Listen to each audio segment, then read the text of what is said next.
Alors bonjour Marius et merci beaucoup pour prendre le temps de cette interview. Vous êtes sorti du monde de la voyoucratie. Vous avez fait grosso modo 20 ans dans l'armée, si je ne me trompe pas. Ouais, ouais, 22 ans, quoi. 22 ans dans les 22 ans marines. dans la Marine nationale comme marin d'État, oui.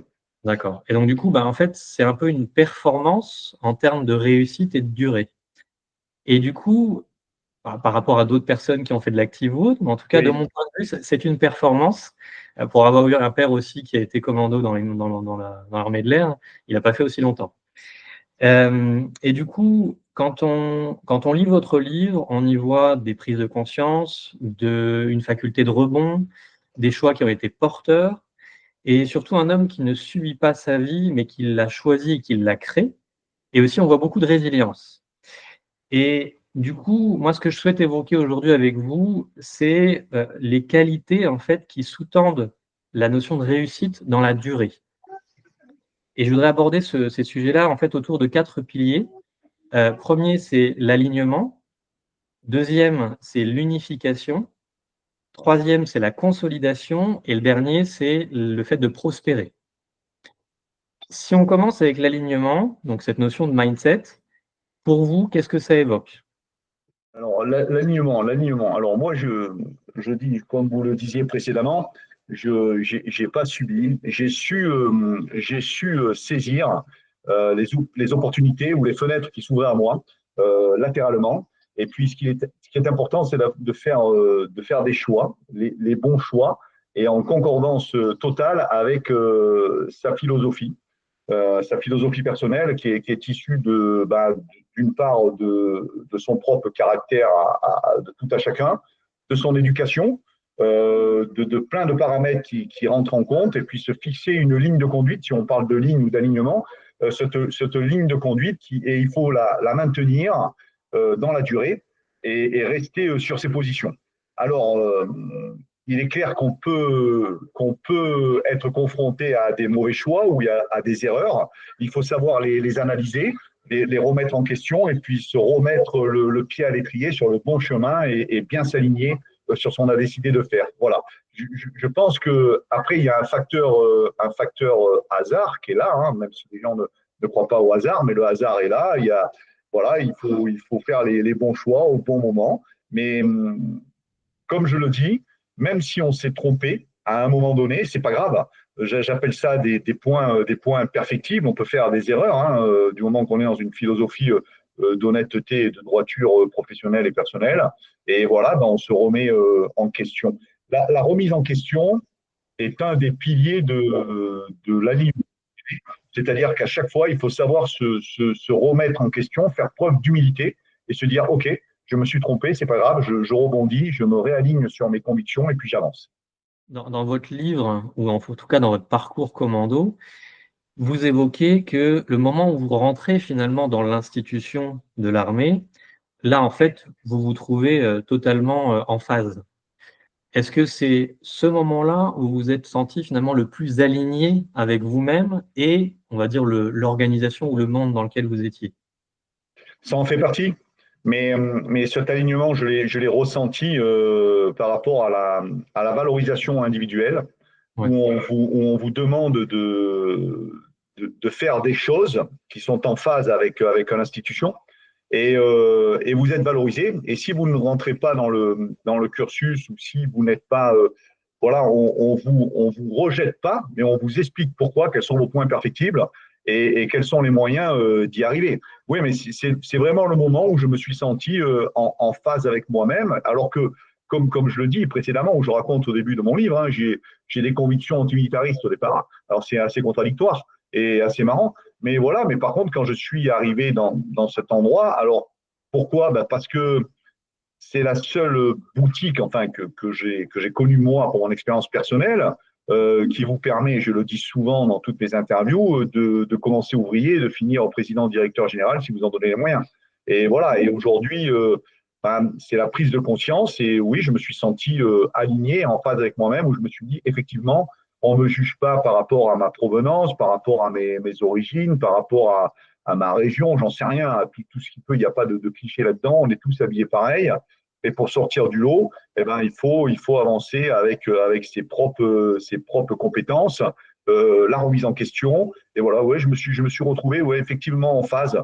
Je pense que je devais avoir au départ une sensibilité particulière euh, à ce qu'un adulte pouvait juger sur un enfant ou après quand on est mi-homme et presque homme et voir ces différences ou constater ces jugements hâtifs et qui créent en moi cette espèce d'injustice. Et je ne l'ai pas retrouvé dans l'institution. Il n'y a pas d'injustice. Soit vous êtes fait pour ça et vous avancez, soit vous n'êtes pas fait pour ça, vous n'êtes pas fait pour ça et vous allez faire autre chose. Mais il y a pas le sentiment de rejet, quoi. Et alors du coup, justement, vous parliez de on arrive comme on est dans l'institution ou autre. Vous, quand vous êtes arrivé dans l'armée, vous aviez un diplôme ou pas du tout? Pas du tout. J'avais mon brevet des collèges C'est et ça. un niveau baccalauréat. J'avais commencé une capacité en droit, mais bon, j'ai esquivé la plupart du temps les bancs de la fac. Je n'ai pas été capacité en droit, c'était pour faire plaisir à ma mère à l'époque. Et Ouais. puis, j'ai dû aller peut-être une fois dans un amphithéâtre. Et le reste du temps, j'allais boire des coups, boire des coups avec des copains ou des copines. Du coup, finalement, dans ce que vous décrivez, c'est davantage l'attitude qui compte avec l'expérience de vie et l'envie on va dire, d'en découdre, entre guillemets, qui valorise en fait votre expérience plutôt que le diplôme à proprement parler. Bon, pour moi, le diplôme, c'est comme en sport de combat, la ceinture, ça n'a rien à voir, c'est juste pour tenir le pantalon. Ouais, Moi, l'expérience, on dit, et après mon expérience dans les commandos, c'est le terrain qui commande. Donc, en fin de compte, dans un milieu professionnel, là, quand j'ai presque autant de civils que de militaires. Et d'accord. aujourd'hui, j'ai un poste de cadre sup, responsable, avec des responsabilités, la gestion de marché, bon, j'en passe, c'est des meilleurs. Ben, je, je, je me vois et je me compare des fois, enfin, c'est pas de la comparaison, pardon, le mot est mal choisi, mais je fais une observation transversale d'autres personnes, même niveau et tout ce qui s'ensuit, et qui n'ont pas du tout le même cheminement que moi et la même expérience. Et je me dis que c'est pas ça qui fait les compétences dans un poste. C'est le terrain, l'expérience terrain. En gros, il vous faut toujours, quand vous arrivez dans un poste, il vous faut 6 mois. Ça, c'est mon avis à moi. Personnel. Il vous faut 6 mois d'observation pour maîtriser. Mais une fois que vous maîtrisez le terrain, alors à ce moment-là, vous pouvez vous positionner, faire évoluer, changer ou maintenir un niveau, quoi. Et après, ce qui est important, ce qu'on a dans la marine, c'est la culture d'entreprise. En fait, on est valorisé par la marine, mais on rend aucun tuple à la marine. Et aujourd'hui, ce qui se perd dans le monde des entreprises à l'extérieur, et c'est mon avis personnel, c'est que ça manque de cohésion, de respiration collective, et ça manque de culture d'entreprise. Et pour faire adhérer les gens à ce genre de choses, c'est très, très difficile, parce qu'on est dans une société qui est de plus en plus égoïste professionnellement, où l'individualisme et l'égocentrique priment sur le reste et sur la cohésion et la culture d'entreprise.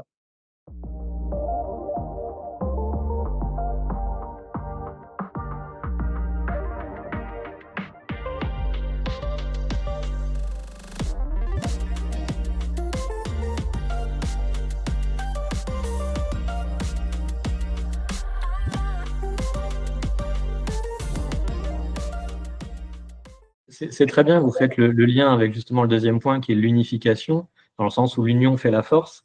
Et un des éléments justement qu'on peut constater en entreprise, c'est effectivement les petits égos, les guerres intestines, le manque d'adhésion et de fédération autour d'un projet d'entreprise, un projet sociétal éventuellement.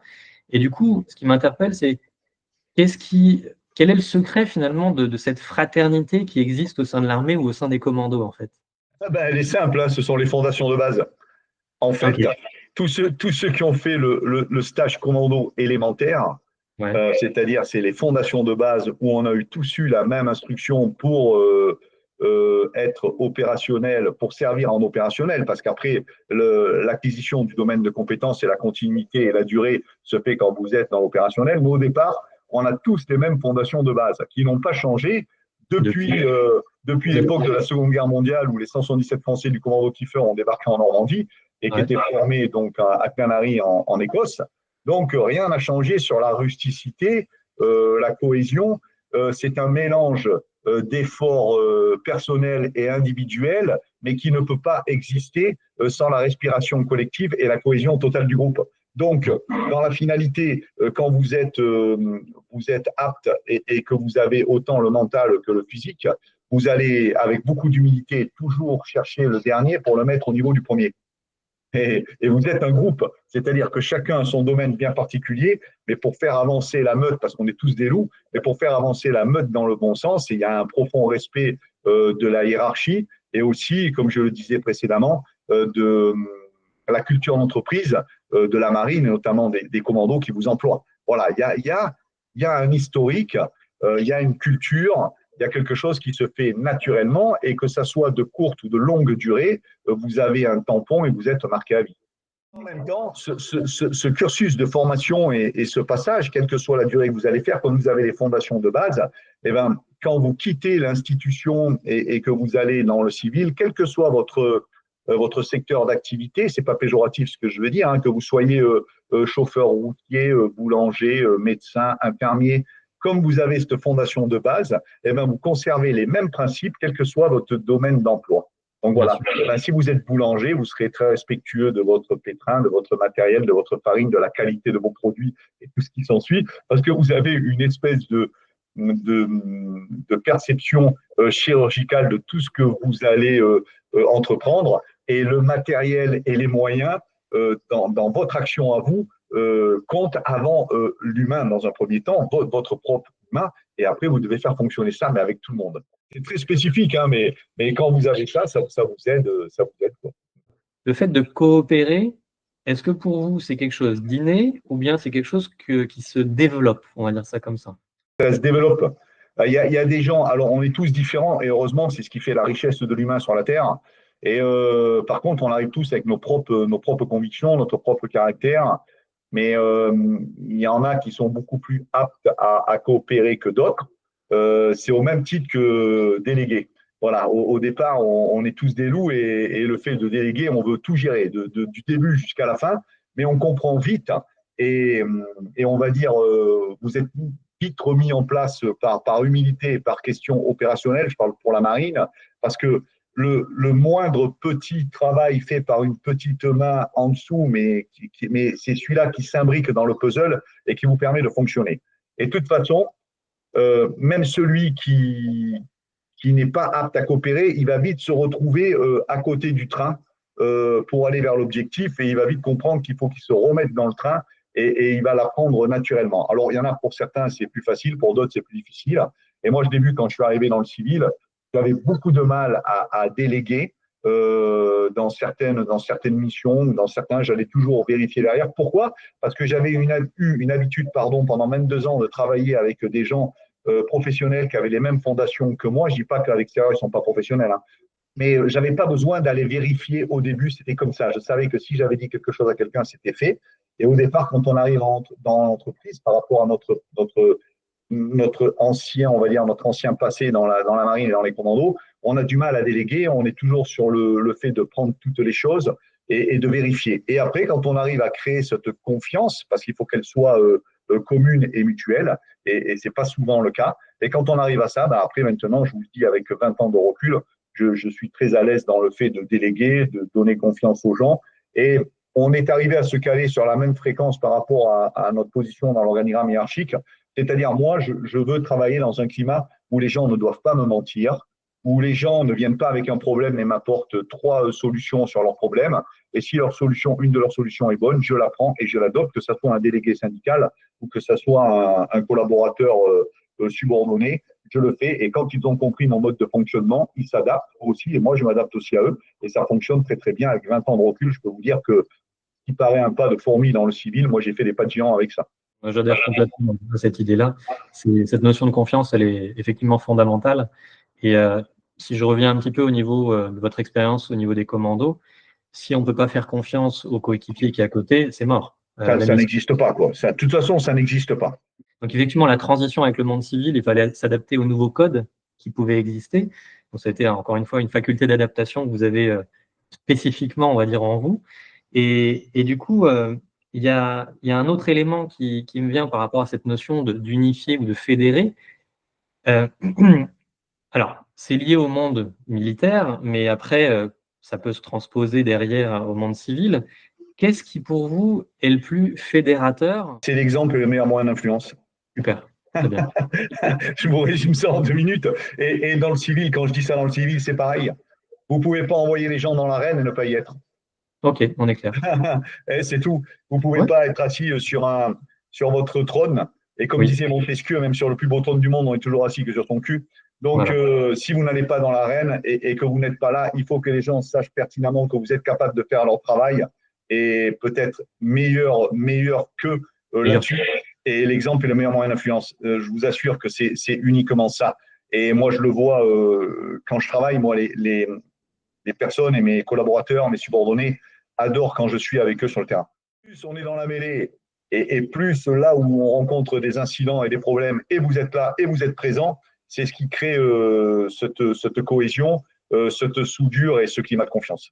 Peut-être que vous soyez sur le terrain, vous n'êtes pas déphasé de la réalité, et du coup, les gens, bah, vous savez exactement de quoi ils ont besoin et ce qu'il faut faire au C'est ce qu'on quotidien. devrait expliquer à nos politiques. Ah bah, ça, entre autres choses, entre C'est autres un autre choses. débat, mais je dis c'est ce qu'on devrait expliquer à nos politiques. Sur un autre sur un sujet, on va dire connexe, vous disiez justement dans le reportage d'Envoyé spécial, c'est un thème récurrent aussi, on ne montre la faille à personne. Donc du coup, l'aspect des émotions, c'est pas que c'est tabou dans le monde des commandos, mais c'est quelque chose qui se montre pas, a priori.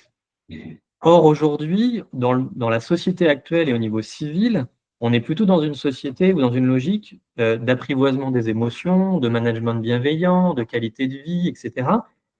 Comment vous avez réussi à concilier ces deux éléments-là, en fait? Aujourd'hui, on est plutôt dans une société où tout le monde va étaler ses états d'âme, que ce soit sur les réseaux sociaux ou autre chose. Donc, si vous voulez, il y a une espèce de, il y a plus de pudeur comme on peut avoir sur les choses. Moi, je suis, comme j'ai été, je me souviens quand j'étais envoyé spécial où là, les gens filmaient sur le reportage, où je dis à la personne, on retient tes larmes ou je vais Ouais. t'assommer. C'est le même principe. Et dans le civil, quand je reçois des personnes qui ont des problèmes, je leur demande de garder cette espèce de fierté parce qu'on oublie des fois la fierté et la pudeur qu'on peut avoir. On a tous des problèmes, que ce soit personnel, que ce soit des problèmes familiaux, que ce soit des problèmes professionnels ou des moments de doute ou des moments de peur, tout ça. Mais le fait de conserver, c'est comme imaginez simplement sur un navire, le commandant, je ne sais pas, fait une erreur de navigation ou ne se sent pas à l'aise parce qu'on traverse du brouillard ou autre chose et il vous montre sa faille en disant oh là là, j'en ai complètement paumé, je ne sais pas comment on va s'en sortir. Alors là, c'est la fin des haricots, c'est la bérésina. Donc, eh ben, on est que ce soit professionnellement. Alors après, je ne parle pas sur le plan personnel, ça c'est totalement différent et strictement personnel. Aujourd'hui, l'amalgame, il est fait, c'est les gens mélangent tout. Autant le plan personnel que le plan professionnel avec des états d'âme. Vous n'avez plus, alors encore pire, et pourtant je suis originaire du Sud, puisque je suis du Sud de la France, mais encore pire dans le Sud de la France, où souvent il y a même plus de différence entre le personnel et le professionnel. Donc moi, j'instaure au sein de mon poste là et de mon recul dans le civil, j'instaure cette réserve qui est importante. Parce que déjà, premièrement, c'est comme dans les commandos, c'est une protection pour vous-même. Donc c'est Oui. un espèce de mur, voilà. Deux, ça vous permet de savoir dire non et savoir dire oui et de ne pas créer, je parle dans le monde professionnel, de créer une espèce d'intimité et après vous n'arriverez plus jamais à dire non. Et ça, Ouais. c'est important de le faire. Donc, je pense que ça fait partie du management de proximité. Dans les commandos, dès qu'on est dans les phases opérationnelles ou les phases d'entraînement, jamais ça doit paraître. Mais une fois que c'est terminé, on peut très bien tous ensemble, et le meilleur moyen avant que je connaisse, aujourd'hui, ça existe depuis longtemps, les cellules psy et les sas de décompression et tout ce qui s'ensuit. Mais à mon époque, ça n'existait pas. Mais le fait de boire une bière tous ensemble et se lâcher sur certains points, qu'ils soient vraiment intimes et personnels, et ça a été le cas, vous le faisiez plus facilement avec vos compagnons d'armes et vos frères d'armes qu'avec votre famille, quoi. Et c'était un espèce d'échappatoire. Mais pourquoi? Parce que la confiance, elle est à 200%. Et elle n'est pas ailleurs. Et aujourd'hui, même quand on fait des repas avec les anciens tous les 6 mois, où on se retrouve avec quelques anciens de Montfort, de mon commando d'origine, eh ben, on évoque certaines choses, qu'elles soient personnelles ou professionnelles, mais qu'en comité restreint, ça nous permet à nous d'avoir cette espèce de sas de décompression que peut-être les autres n'ont pas. En fait, il faut être très prudent parce que, comme je le disais, c'est une protection. Alors, on n'est pas dans un monde où on est parano. J'explique qu'on est tous pareils au départ et qu'on a tous les mêmes sens d'observation, d'écoute, sauf qu'il faut se les rappeler et les remettre au goût du jour. Et dans l'entreprise, eh ben, c'est important aussi de les avoir et de comprendre ça. Et ça vous permet de décoder beaucoup de choses et d'avancer et d'aller à l'objectif comme vous le souhaitez, quoi.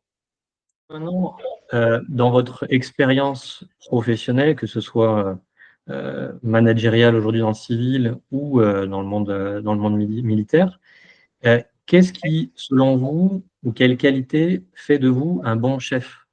Le management de proximité est important. C'est-à-dire, comme je disais précédemment, il faut être dans l'arène, il faut connaître toutes les missions, il ne faut pas s'inventer quelque chose. Il faut savoir dire quand on ne sait pas, et même si on a un poste de manager, il faut savoir le dire. Et puis, comme je vous disais, il faut savoir écouter, communiquer, ça c'est important. Il faut des fois laisser un petit peu de côté tout ce qui touche le numérique, parce que trop de mails tue les mails. Il faut faire des fois les 20 mètres qui vous séparent du bureau à côté pour aller à l'intérieur, pour discuter avec vos subordonnés, vos collaborateurs. La communication est importante et comme je vous disais, dès qu'on a un point perfectible ou un problème ou un incident, eh ben, on ne vient pas en pleurant ou en se plaignant, mais par contre, on apporte toujours une solution principale, une solution secondaire, une solution de secours. Ça vient des opérations et de la procédure des opérations spéciales et c'est comme ça qu'on arrive à faire des choses et à avancer ensemble. Il y a une chose qui est très importante aussi, c'est la valorisation de l'individu. Il faut savoir dire quand c'est bien, il faut savoir dire quand c'est mal. Donc moi, je n'ai pas de problème avec ça. Je peux recevoir quelqu'un ou un collaborateur et dire ce que tu as fait, c'est pas bien, c'est pas comme ça qu'on fait. Je te donne une chance.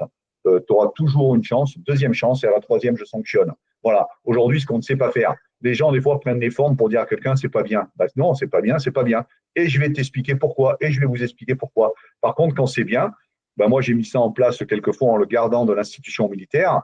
Je fais des lettres de félicitations ou des mails de félicitations par rapport à une action qui est faite. Et je crois qu'on a tous besoin de ça dans la vie. Celui qui dit le contraire, c'est un menteur. La valorisation de l'individu, elle fait du bien. Quand on vous dit que c'est bien, ton travail me satisfait, ce que tu as accompli ou un fait exceptionnel. Souvent, aujourd'hui, dans notre société, ce qui est le quotidien ou ce qui est la normalité devient exceptionnel. Non. Quand quelqu'un me dit j'ai fait ça, ben oui, ben ce n'est que ton travail. Relis ta fiche de poste et relis ta fiche de tâche, ça fait partie de tes prérogatives.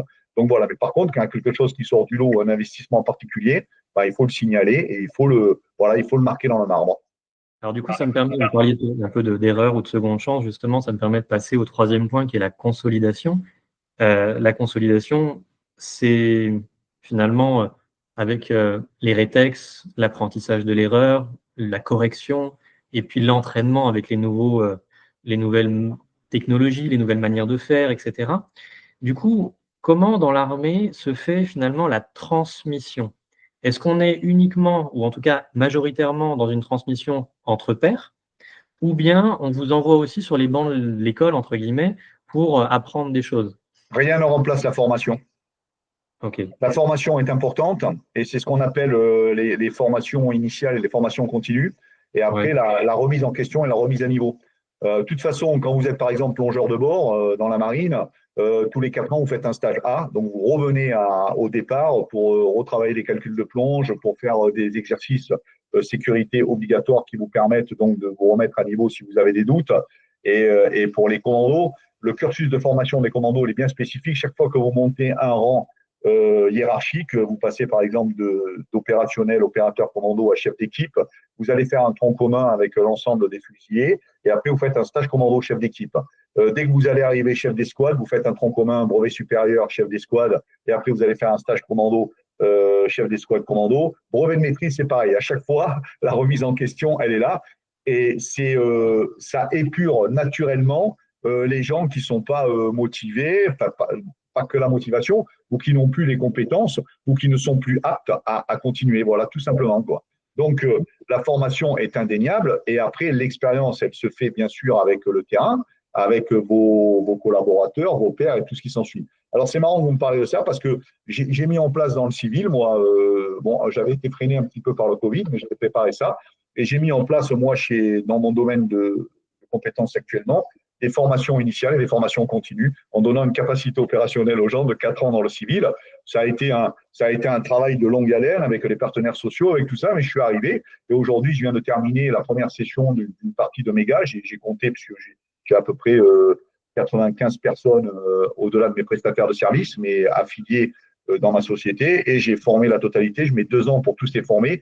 Ils auront au moins les mêmes fondations de base, Après, chacun managera comme il a envie de manager, peut-être le tutoiement, peut-être le vouvoiement, parce qu'il y a une proximité par rapport au domaine de compétences.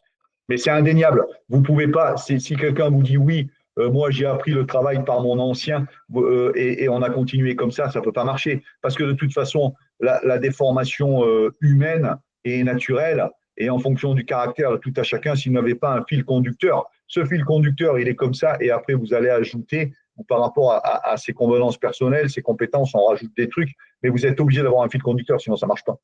De vision, on va dire ça comme ça, de l'organisation ou autre. Oui, Si vous voulez vraiment aller dans la bonne direction, il faut suivre, il faut s'aligner avec la vision. exactement. Maintenant, en fait, dans votre parcours de vie, on vous entend aussi parler d'échecs et surtout de rebonds, d'une certaine manière. Quel a été pour vous, finalement, l'échec le plus important et quelles leçons vous en avez tirées? En fait, j'ai banni ce mot-là de ma vie échec. Moi, ce mot ne fait pas partie de mon vocabulaire. Moi, je OK. parle de point perfectible. Effectivement, j'ai pris des mauvaises directions à un moment donné. J'ai eu humainement et que ce soit sur le plan personnel ou professionnel, hein, Ah ouais? j'ai pris le temps d'avoir la réflexion. La réflexion est importante. Il faut savoir travailler à l'instant T. Hein, c'est ce qu'on appelle donc la réaction du cerveau humain de suite quand on est face à un incident ou à quelque chose. Hein, on va dire donc la sidération, l'attaque ou la fuite. Hein, c'est comme ça. Enfin, moi, je prends mes points perfectibles, je les ai pris comme ça. Et ça me sert en me disant effectivement, je me suis trompé de direction et je mets les moyens en place pour corriger le tir et changer de direction. Alors, attention, parce que il faut avoir là-dedans une mentalité de non-abandon à chaque fois, parce que l'humain est comme ça. Je le dis et des fois en conférence où j'explique ça, je dis, bon, je suis très bon en français, je suis très nul en maths, je vais travailler que le français et les maths, je les mets sous le tapis. Non, c'est pas comme ça. En fait, le français, je vais entretenir et puis les maths, je vais me donner les moyens avec des aides extérieures, avec des cours particuliers ou autre chose, de le mettre au même niveau que le français.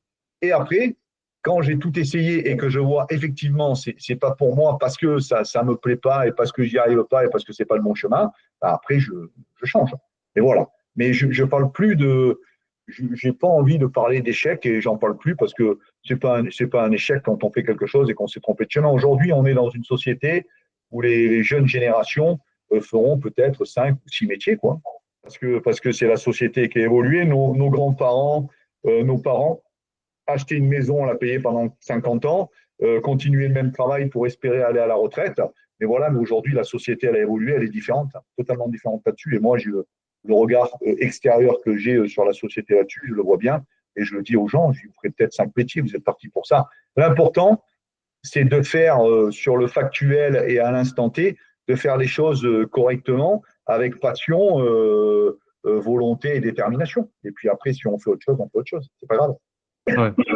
Pour, heu, pour résumer, c'est on sort du mode, pensée et on passe en mode action, quoi. C'est ça? Exactement. Oui, c'est exactement ça. Justement, est-ce que pour vous, tout le monde, a le droit ou mérite une seconde chance? Mais bien sûr que oui. Bien sûr que oui. Quel que soit. Alors, attention, hein, je reste sur le côté humain. Quand on est capable de flinguer 2 mecs et de débrûler dans une voiture, il n'y a pas de seconde chance. Hein. Non, mais On est on va d'accord. bien. Moi, proportionnellement et sur le plan gradu, Il y a un voilà, je le dis. Hein, moi, je fais pas d'image. Hein. Le jour où un homme politique sera capable de reconnaître ça, il faudra qu'il l'assume et qu'il le dise ouvertement. D'accord. Il faut arrêter de se voiler la face sur ces choses-là. Maintenant. On a commis un petit larcin, on a touché à de la drogue, on a fait des bêtises, bien sûr. On est capable, avec une bonne philosophie, de se remettre en question et d'avoir une seconde chance. C'est pas parce qu'on a un tampon qu'on est marqué au fer rouge à un moment donné qu'il faut le généraliser. C'est pas vrai. Au condamné. contraire, des gens comme ça qui ont fait une erreur, ils sont beaucoup plus intéressants. Ne pas encourager un homme parce qu'il a fait une erreur, c'est l'empêcher de s'améliorer. Voilà, Mmh. c'est ça qu'il faut dire. Et c'est la pure vérité, quoi. Moi, je suis quelqu'un, en fonction bien sûr de ce qui s'est passé et de ce qu'il y a eu, je suis quelqu'un qui est très favorable à la seconde chance. Je reviens sur la notion de consolidation et la notion d'apprentissage et de répétition, pour acquérir du coup de nouvelles compétences, de nouveaux automatismes. Ça, c'est un mode d'apprentissage du cerveau humain. Est-ce que pour vous, il y a eu des choses dans votre parcours qui ont été plus difficiles à assimiler? Et pour vous, selon vous, pourquoi? Oui, bah oui, moi je vais vous le dire, moi. J'ai souvenir, et je l'ai dit souvent, ma mère me disait quand je foutais rien à l'école, un jour tu le regretteras. Bah oui, j'ai mis sous le tapis moi les maths, et quand je suis arrivé à mon brevet supérieur, la condition sine qua non pour retourner en commando et être chef d'escouade, un, c'était la moyenne en démolition pour les explosifs avec les calculs de charge et tout ce qui s'ensuit, et le permis hauturier et navigation, où quand les gars ils avaient fini de réviser à minuit, moi j'étais à 3 heures du matin, j'étais encore, et j'ai fait tous ces cours-là en me faisant aider par un toubib qui était pote en opérationnel avec moi, qui m'a appris la règle de 3. Et grâce à la règle de 3, j'ai pu aller au bout du monde. Mais voilà, et c'est là, à ce moment-là, où devant une feuille, vous êtes là en train de méditer, que j'ai dit, ma mère avait raison. La détermination et la volonté, moi, j'ai été chercher à droite et à gauche ce qui pouvait m'aider à m'en sortir et à y arriver. J'ai jamais baissé les bras. Côté revanchard des fondations qui vous permet justement d'avoir ce mode de fonctionnement. Ça me permet d'arriver au quatrième point, la notion de prospérité ou de prospérer, dans le sens où prospérer, c'est vraiment la vie qui continue, la croissance. Du coup, s'il y a quelque chose qui a guidé vos choix ou votre vie, qu'est-ce que c'est du coup? La valorisation par les subordonnés. Quand Ok. vous avez la reconnaissance de vos pairs et non pas la reconnaissance de là-haut, c'est comme les décorations ou les trucs comme ça, moi j'en ai un petit peu rien à faire. Mais quand vous accomplissez une tâche, qu'elle soit sur le plan familial ou personnel, que vos enfants sont fiers de vous ou contents, ou que vos subordonnés, vos collaborateurs disent qu'est-ce qu'on est bien ici et j'aime bien bosser avec vous, c'est mon moteur et ma manière de dire ouais, ok, j'ai bien prospéré, j'avance, je continue à avancer dans ce sens-là. D'accord. Ouais, et c'est important, c'est une espèce pour moi de carburant et d'essence voilà, au quotidien. Je me nourris de ça. Si je peux apporter, c'est. Alors, des fois, quand j'ai écrit Parcours Commando, je l'ai un peu vécu l'autre côté comme une rédemption, j'ai l'impression, et que je suis en rédemption toujours sur la durée. Mais pour moi, c'est un moteur, en fin de compte, avec du recul, avec une analyse personnelle. Mon moteur, il est là, c'est quand je peux aider les gens dans leur doute ou dans leur détresse professionnelle ou personnelle sur des choses comme ça. C'est pour moi, voilà, quand j'ai réussi à faire quelque chose comme ça, ou au quotidien dans le travail, quand ça se passe bien et que j'ai l'impression que les gens sont, pas l'impression, mais que les gens sont heureux, ben moi, c'est une aide et ça me permet d'avancer. Ok, donc en gros, si je résume, c'est d'œuvrer pour le bien commun. Oui, le fait d'œuvrer pour le bien commun me permet à moi d'être bien, quoi. Vous d'être aligné avec qui vous êtes, vos valeurs, etc. Exactement, oui. Ce dont on évoquait au début. Ok. Par rapport à la notion de prospérer, justement, pour qu'une entreprise ou une entité soit performante, maintenant que vous avez une expérience dans le civil, euh, que faudrait-il développer ou quel point d'amélioration vous verriez, vous, avec votre expérience et votre recul? Alors, il faut savoir faire adhérer les gens à la culture d'entreprise. Comme Mhm. je le disais, elle se fait par plusieurs moyens. Elle se fait par l'exemple, comme je le disais précédemment. L'exemple est le meilleur moyen d'influence. Il faut avoir une proximité, il faut communiquer, il faut laisser un petit peu le côté numérique tomber. Et puis, il faut aller voir les gens, il faut discuter. Et puis, de temps en temps, sortir du cadre professionnel et organiser des choses où les gens pourront se lâcher un petit peu, ne serait-ce qu'un repas au restaurant, un pot convivial. Moi, par exemple, je vois dans mon entreprise, ça n'a jamais été fait. Moi, je l'ai fait, j'étais le premier à innover ça. Donc, chaque fois qu'il y a quelque chose, une remise de médaille du travail ou un truc comme ça, on fait un petit pot, on organise. Je sensibilise mes gars, je leur dis on fait une chaussette, ils vont faire des courses, on va acheter des choses comme ça. C'est marrant, j'ai fait pour les fêtes de Noël, j'ai invité tous les anciens du service. Euh, pour certains avec qui je n'avais pas d'affinité particulière, mais c'est pas grave. Et les gens ont pu échanger avec leur métier actuel et puis ce qui se faisait il y a 20 ou 30 ans. Donc, c'est un des échanges de communication. C'est l'humain, quoi. Il faut revenir au centre des choses et l'humain avant tout le reste, quoi. C'est ça, voilà. Il faut savoir pourquoi peut-être qu'un tel, il arrive le matin, ben, il n'a pas envie de parler ou il n'est pas bien. Pourquoi, voilà. Et si vous voulez être compétent et performant dans le travail, remettez l'humain au centre de l'entreprise et non pas le reste, quoi. Et ça fait partie de la vie. Et quand vous êtes en commando, en opérationnel, le commandant du commando, il a aussi peur que vous, que le matelot et que l'autre. Donc, c'est la même fréquence. Voilà. Remettez au sein des entreprises d'humains et soyez humain, quoi. Voilà. Et après, ce qui est important, c'est la vérité.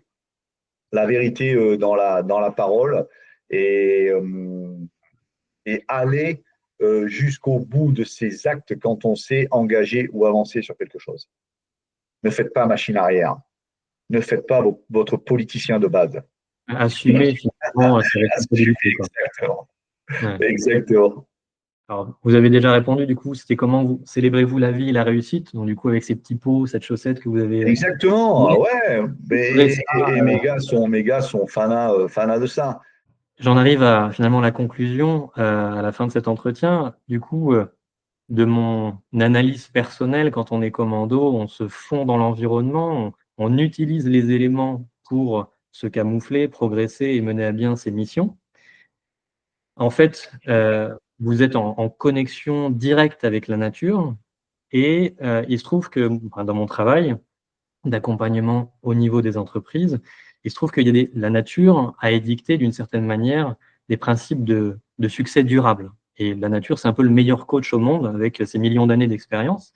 Il y a 11 principes qui ont été tirés de cette sagesse de la nature.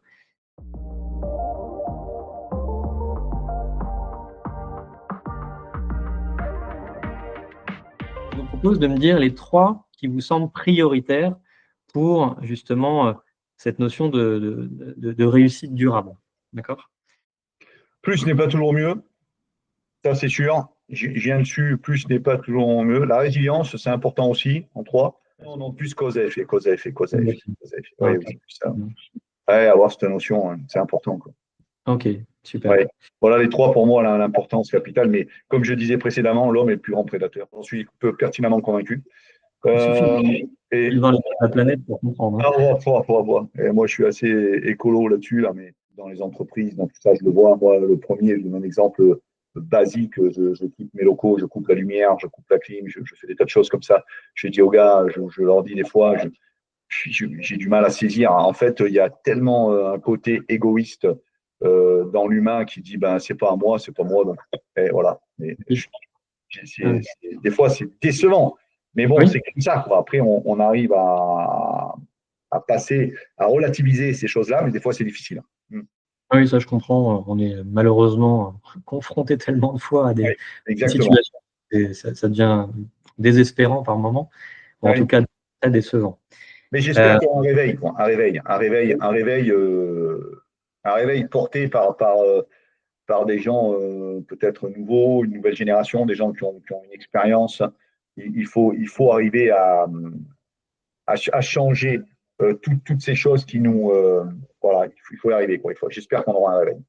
je terminerai là-dessus justement sur ce réveil. Je pense qu'effectivement, il y a déjà une transition qui est en train de se faire. Il y a beaucoup les nouvelles générations arrivent aussi avec, des entreprises qui sont à mission, à impact, avec une vraie conscience de cet éloignement qu'on a eu de la nature, de ces principes de sagesse et vers lesquels on revient en fait progressivement Mm. parce qu'on s'aperçoit que le modèle économique, on va dire, il est plus tenable.